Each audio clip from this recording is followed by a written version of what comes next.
All right, I guess we will move on then, which I am the beneficiary of, because I am the next speaker and I plan to talk fast. I can talk a little slower then.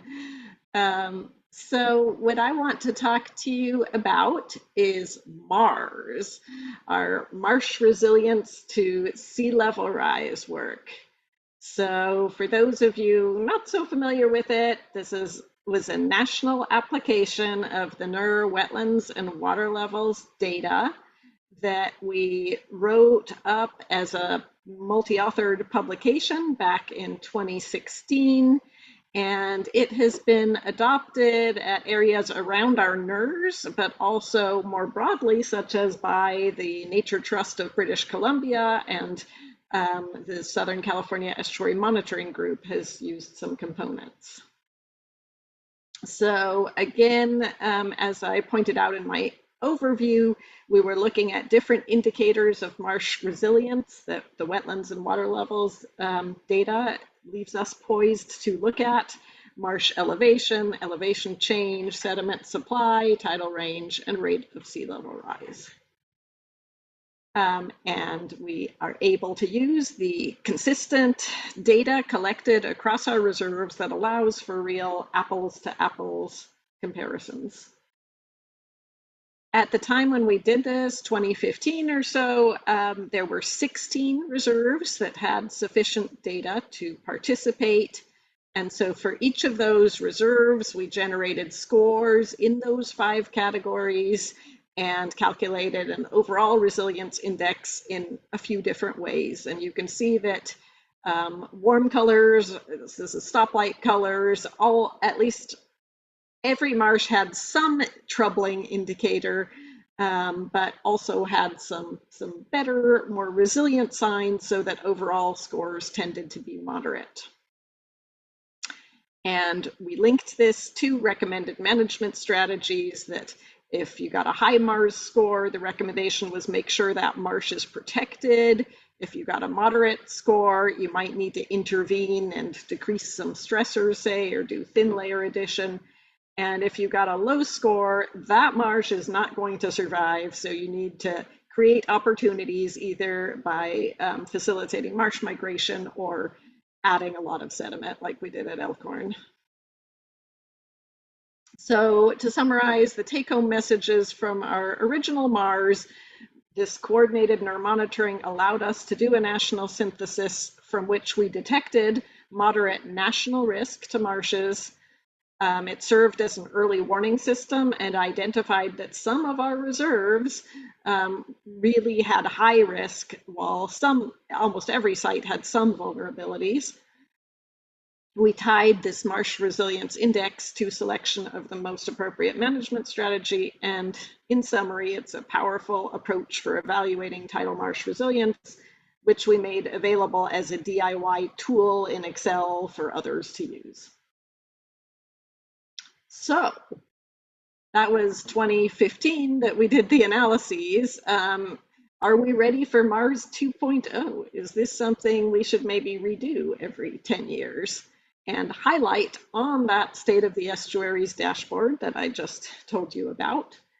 Now that time has passed, instead of just including 16 estuaries, we could probably include most of the 28 tidal estuaries. And it's an opportunity to evaluate. Maybe we don't want to have all the same metrics. Maybe we select some of the existing metrics and also add some new ones. So we've had some time to reflect which of these indicators are actually best.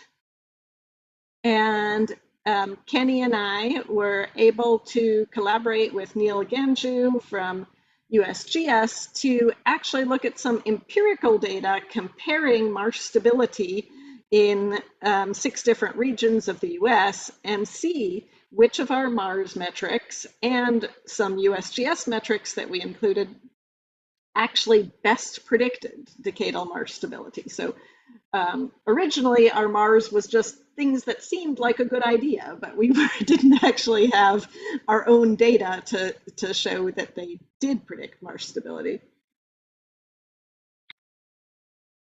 So when we did this study, We had pairs of, for instance, Southern California, a stable marsh that's in blue here and a degrading marsh in red. And when we carried out an analysis, we found, like the Anna Karenina principle, that the happy marshes, the stable marshes, had some things in common that grouped them together, while the unhappy marshes were all sort of different in their own way. So for these stable marshes, what predicted their stability? We found that marsh elevation was the single best predictor of marsh stability, and specifically, what percentage of the vegetation in your transect is in the bottom third of tolerance, or what is the skewness of that vegetation. So if most of your marsh is sitting really low in the tidal frame, that's a problem for stability, while if it's high, things are in good shape. And this is something that can be calculated from our transects, like Kenny and I did for the original Mars, but it could also be calculated from DEMs and aerial images.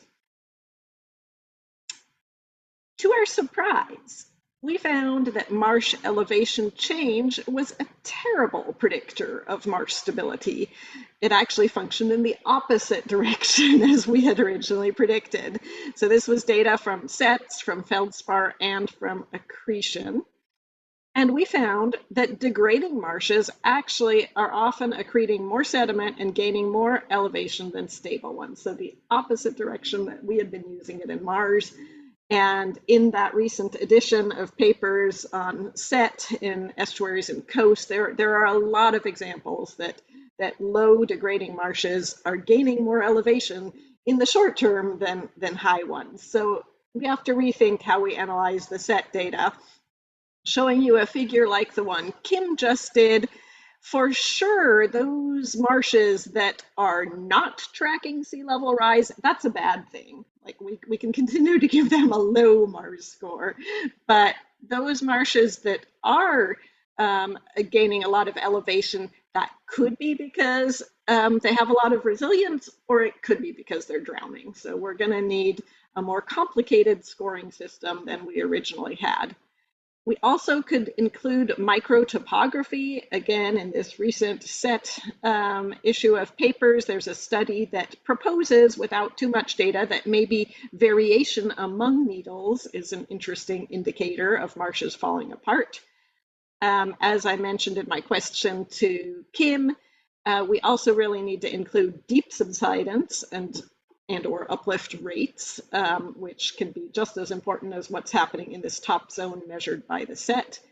And one thing we could consider is using repeat RTK at our transects. We all measure elevation, and while it's less accurate, if you take a lot of measurements, you get pretty millimeter level accuracy, and that is something we could consider. Whoops. Another thing we looked at was marsh cover. So this was because Neil Ganju loves this metric called the unvegetated to vegetated ratio. So that's sort of a fancy analysis of how much edge is there in your marsh. And we found that correlated really well with marsh stability, but I had us also look at a simple, just what percent marsh cover is there versus bare, and that correlated just as well as UVVR. So either way, some sort of metric assessing marsh cover, which was not an original part of Mars, but which we can calculate from our veg transects or from aerial imagery, should probably be included in Mars 2.0. Marsh migration opportunity was also not part of our assessment. We were assessing the existing marsh. That's what our wetlands and water levels monitoring is focusing on, is your existing marsh footprint. But of course, it's important to know whether there are opportunities for that marsh to migrate upland.